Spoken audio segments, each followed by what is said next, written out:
Zanzi, this time around, I'm in the Western Cape in the Ceres area. I'll be speaking with farmer Raymond Koopstad. He's farming stone fruit. Find out exactly what that's about and also talk to him about this project, which is a result of transformation partnerships. Stay with us.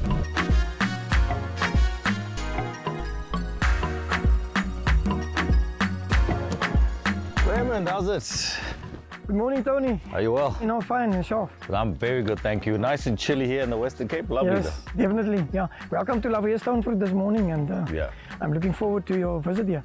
Fantastic. I want to find out firstly about your life and how you got into farming. Let's do that. Yeah, good. Fantastic.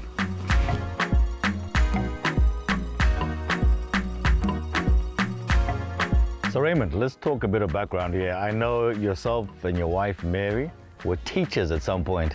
How did you move from teaching into farming? I used to be teaching for a couple of years, and my wife also. And then, as a young kid, I used to went to my grandma on a farm outside of Touws River. So we used to spend our holidays there as kids and as grandchildren. Yeah. And she used to have a lot of animals on the farm and also some trees. As I can remember, she had some fig trees and apricot trees in that area. And then the opportunity came in my adult life in 2003, when after 1994, as we know the history, that the new government gives black people a chance in getting access to land. Through the LRAD program, we got access to land, and we were mostly congregated of a family grouping of about 28 people. Yeah. And the farm was actually a thoroughbred operation. So we were having a boarding house for Zimbabwean farmers' horses here, thoroughbreds. But he moved on later on, and we started to plant a couple of stone fruit, mostly yellow cling peaches. We went into financial stress because we haven't had good support also from Department of Agriculture and support from government. So then in 2014, we came to the point where we said to ourselves, we either sell off the land or we restructure or we go taking it into a different direction. And that is the same time when the Witzenberg Pelts initiative started off, and where then I get advice within the initiative that restructuring can be an option. And that's how we actually got hold of the Verden group, the Wolfhard family, and that's how we started our restructuring process.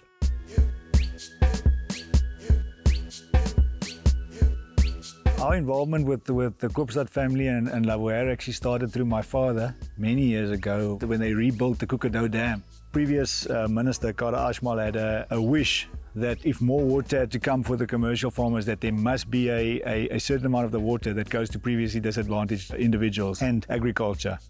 For us as a company to get involved in a partnership like this was important. I think any South African company at this stage has a responsibility to right the wrongs of the past. For us, it was a good fit to get involved with the Koopstad family. From our side as a company, we wanted to get involved in land reform. It was important for us to get involved in land reform.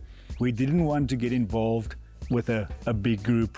We wanted to get involved with an individual or one family that we could build a relationship with, and that there would be trust from both sides of the partnership.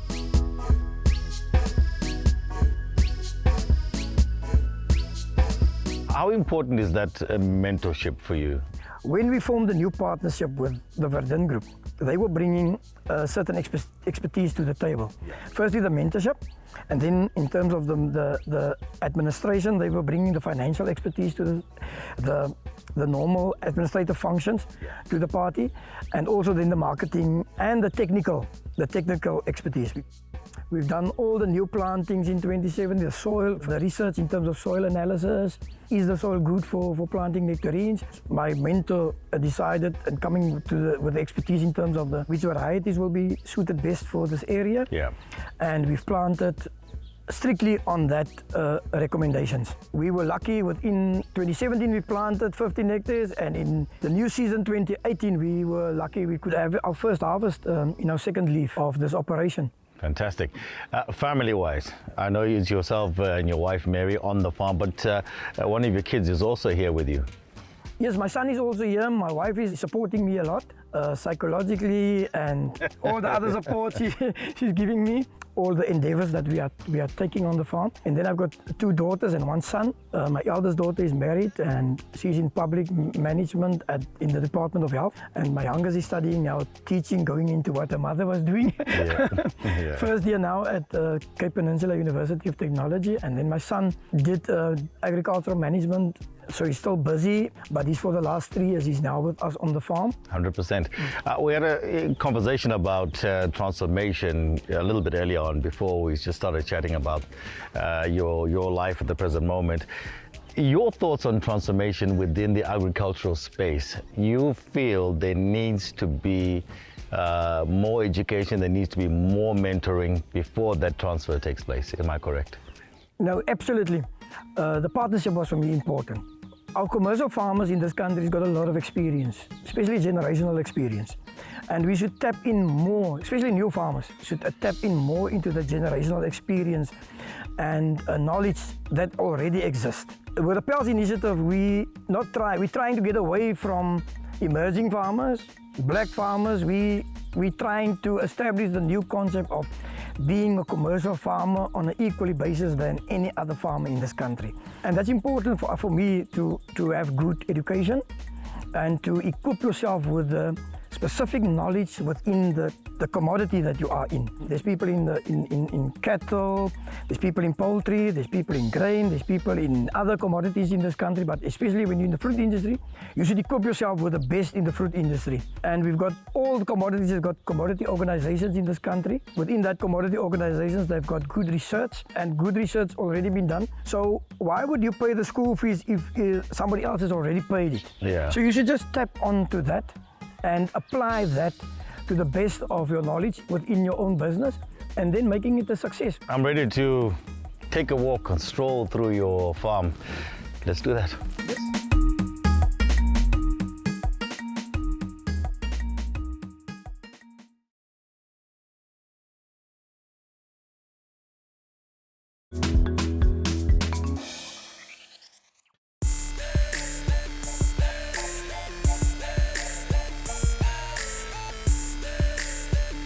Zanzi, welcome back. Now, earlier on we spoke to Raymond about his life and his love for farming. Now, let's find out exactly what his operation entails. His farm is called Lavuier, which means an abundance of water. Does he really have an abundance of water?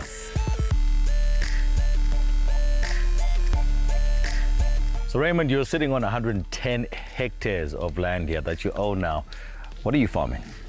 I'm farming nectarines mostly, and nectarine is a stone fruit within the stone fruit section of the deciduous fruit industry. Yeah. So what stone fruit actually is, it is a fruit with a hard seed inside. Like you'll get your yellow cling peaches, your nectarines, and also your blueberries is part of stone fruit. Total size of the land is 110 hectares, but we've only cultivated 38.5 hectares of the land. Talk to me about the harvest cycles. From the first time you actually put the plant in the soil, when do you expect your first harvest? And normally our planting season in the Western Cape is between July and August. Our season normally starts from week 48, which is your last week in November. And then our season stretches up to week 10, which is your second week in March. So we normally have a harvesting season of around about 4.5 months. How many harvests does one tree give you? It all depends on the variety that you've planted, how you're looking after your trees and how you're dealing with your trees. You can get between 12 and 15 years. But as there's a lot of developments within the fruit industry, within new cultivar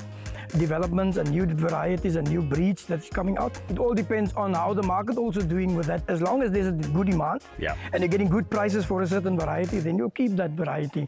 Talk to me about the harvesting process itself. At the present moment, you're doing it by hand, but obviously you want to mechanize.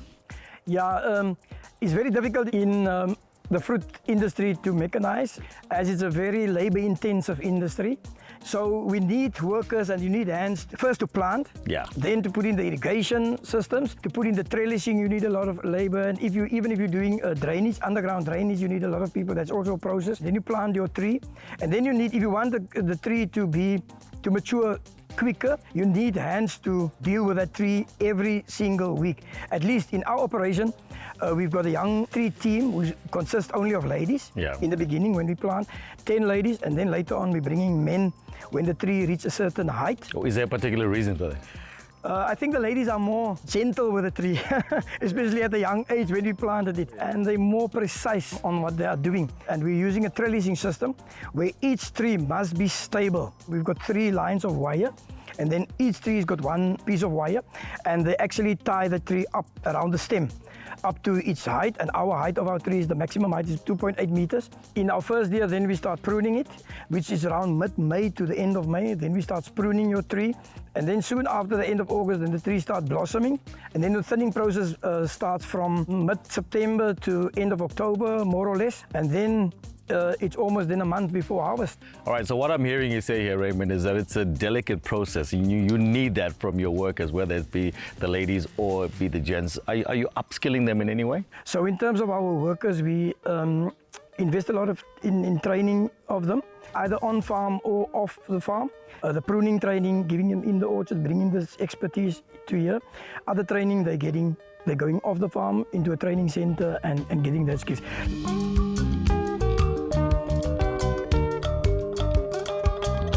Ik het op Lawie Stonefood begin as 'n algemene werker 2018 en op hierdie huidige oomblik is ek 'n spanleier.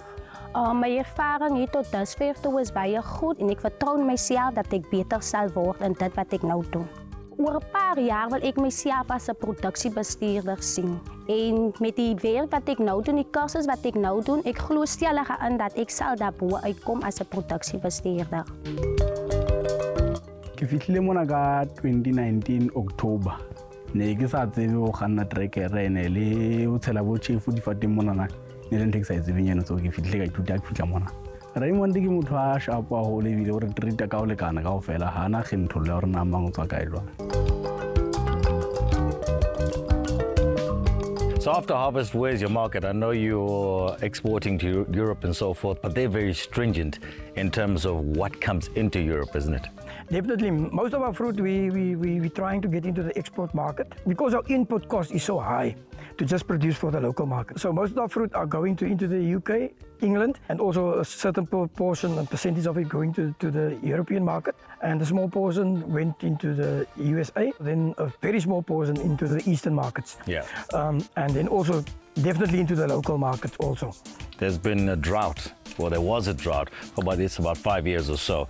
How did you survive that? How much water does a nectarine plant need? We irrigate through a micro irrigation system. So a nectarine tree, fruit tree, apple and nectarine between 6,000 cubic meters per season to 7,000 cubic. It all depends on how the weather and the climate is for that specific season. Yeah. So we've got enough water for the 38.5 hectares that we have. In the beginning, we only had access to 10 hectares of water rights, and later on, we bought another property with more water rights, and that allowed us actually to expand to the 38 hectares that we currently have. Okay. Now, water rights, obviously, you're sharing water with a lot of your neighbors. Was that process easy for you? Water rights is not especially the transfer of water rights is not an easy thing to deal with. I think that's a process that can be dealt with more speedily, so to make it easier for farmers to get the water rights attached to the land and transferred to where they actually need it for their production. Now, Raymond, what is the bigger vision? What do you want to achieve here on your farm? My bigger vision is to be a successful commercial farmer in this industry and to make the industry proud. And I've got a saying that it's only in the dictionary where success comes before work. You should work for your success.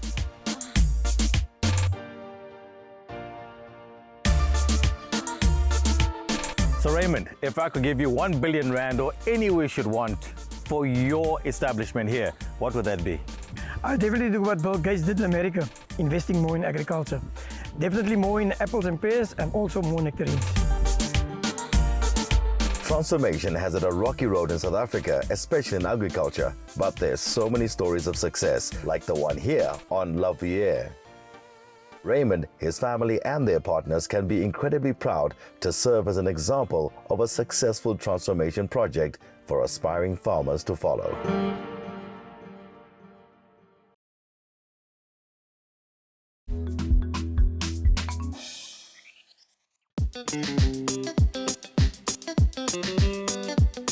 Welcome back to African Farming Mzansi. Now, the Ceres Valley is famous for its breathtaking landscapes, but even more inspiring than the view was the success of the transformation project at Lavuier Farm. Raymond Koopstad and his partners, the Wolfart family, have clearly taken their time and guidance from pals to make sure they get it right. Today, we're going to tackle the issue of sustainable transformation head-on and get some insights from our panel of agricultural gurus on where the pitfalls are and how we can all play a role. Gentlemen, thank you so much for joining me on African Farming. Praveen, are you well? Good to be here. Thanks, Tony. Fantastic. Nico from Standard Bank, good to see you again. Good to be back. Thanks, Tony. Fantastic. And also Sianda, thanks for joining us from AfriVet. Thank you, Tony. Okay, Alan, welcome. You well? Thank you so much. All right, representing Play Central. Let me start with yourself, Praveen. There can be pitfalls when it comes to transformation. Sure. Talk to me about some of those pitfalls and how we can avoid them. Yeah, so I think the important thing about transformation is not to avoid it. Have the conversation. Be open about it. Be bold about it. It's something that has to be done. Our sector needs to change. We know that. It's a national imperative. But more importantly, it's a food security imperative while we're doing that. So I think the important thing is when we're having these conversations and when we're putting these structures together, make sure that the prime business objective also tracks the national imperative. So whilst we want to do these good things and transform the sector and have black participants more active in the sector and commercially successful at the same time, we know that food security will also benefit from that. So I think the important thing here, in this particular instance, we've seen, for example, the collaboration between the white farmers and the black farmers. It's there. That goodwill has always been there. We just need to go out and we need to capitalize on it as much as possible, have those conversations, challenge each other. And that's where the support comes from. And I think when we use the word challenge, it's not about a negative connotation to it. It's about how can I get you to a better place? You've not had the experience that I had. What do I do to get you there? But then I need to ask the questions as well, and I need to be inviting those discussions. So I think we're on a good track. I think there's a lot of good going there, and I think we just need to keep that momentum. Sianda, I see you nodding your head there to what Praveen was saying a lot there. It is a collective effort, isn't it? And what role would AfriVet play in such a project as we've just seen? That is true. There is a big shortage of vets in this country, and we need more, especially black, because of the language barrier that is there. So if we have more black vets, the service is more accessible to a bigger group of farmers. AfriVet has implemented some programs where we are making sure that on a weekly basis we are engaging with farmers in the rural areas, the emerging farmers. And we do this by placing qualified technicians in these rural towns. We offer trainings and skills to the farmers and link them up with the cooperatives where they get their agricultural supplies and also the formal market to sell the produce. Why do you think a lot of kids are not going into, don't want to become vets? It's the exposure. It's not that they don't want to become vets. It's the exposure. They must be exposed. And if they know that there is profit in this industry, they definitely love it. We have a lot of agricultural students almost coming in oversupply, but the problem is that where do we then now make sure that these qualified students are implementing or they are making change within their own communities? Yeah, fantastic. It's lovely to talk about transformation projects, but without financing, nothing can come to fruition. Nico? That's correct. If you look at agriculture worldwide and you go and look at studies that's been done, the access to capital is probably the biggest hurdle for all farmers. In particular, in the South African context, then for new emerging farmers coming into a market, he just referred to the marketplace itself. There's various obstacles in there, but starting your business needs capital, and therefore you're 100% correct that we need to make sure that we find ways, and I like the word collaborative that's been used, because I do think one of the biggest challenges is that we get more collaborative, that we take hands in a better way to be more effective, because technical skills might be sitting here or it might be sitting there. finance might be sitting with us, but these things can't operate in silos, and we need to take hands to get to a plan where we can do it jointly. And therefore, those initiatives that's already out there, I think we need a lot more momentum on it. And then I think we must spread the good word where we have these successes, which there are multiple examples of. We must take those examples, we must put them out there and replicate what we've done there. 100%. There are many, many successes, Alan. Talk to me, please, about what Vlei Central is doing in terms of transformation at its auction houses. Tony, thank you so much. The success of transformation is not only dependent on the appropriation of land, but I think very much so the transfer of knowledge and experience. Why are South Africans considered the best farmers in the world? It's because knowledge is transferred at an early age. The young children are riding in the bokkies with their dads. They're talking to the labourers on the farm every day. So it's critical that knowledge is transferred. And I think with transformation, there's a gap there. And what has got to happen? There's got to be a mentorship. There's got to be a coalition with farmers, old farmers and new upcoming farmers, to teach them, to bring them through. And I think auctions, talking about stud auctions, even the local auction, there's the opportunity to mingle with people with knowledge, immense knowledge.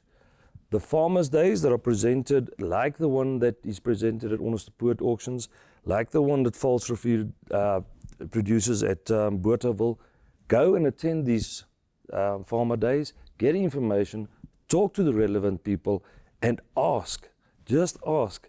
Everybody's willing to exchange ideas. Everybody's willing to make this thing work. There's got to be sustainability, not just for profit, but to make a living, to make ends meet and to produce food for the country. Yep. And that is the priority that we have to do.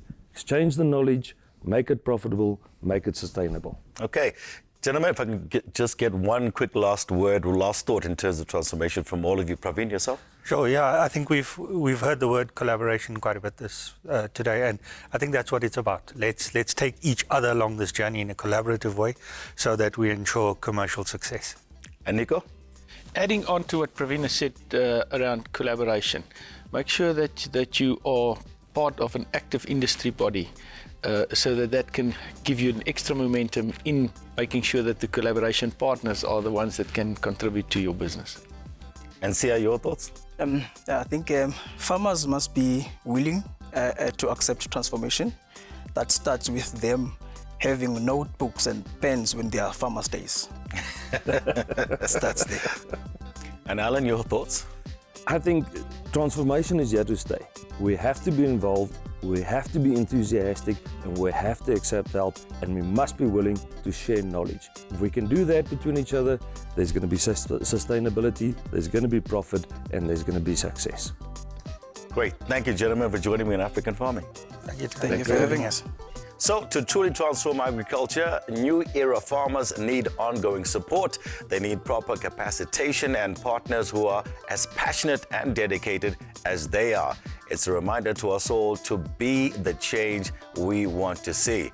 So that's it. Catch us again next week, same time, same place, and find us on our social media using hashtag African Farming and our website, africanfarming.com. And remember, we farm better together.